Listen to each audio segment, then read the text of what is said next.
பழமை வாய்ந்த கருப்பலீஸ்வரர் ஆலயத்தில் ஆருத்ரா தரிசனம். விடிய விடிய நடைபெற்ற பூஜை. அதிகாலையில் பல்லாயிரக்கணக்கான பக்தர்கள் சுவாமி தரிசனம்.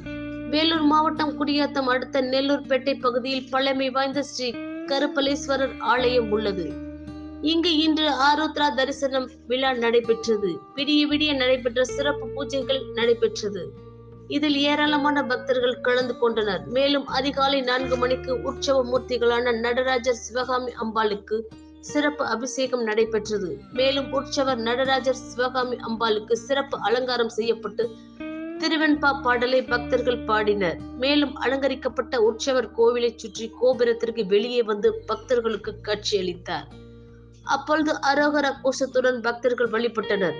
மேலும் ஆருத்ரா தரிசன நிகழ்ச்சியை காண குடியாத்தம் மற்றும் சுற்றுவட்டார பகுதிகளில் இருந்து பல்லாயிரக்கணக்கான பக்தர்கள் அதிகாலையிலேயே கலந்து கொண்டு சுவாமி தரிசனம் செய்தனர்.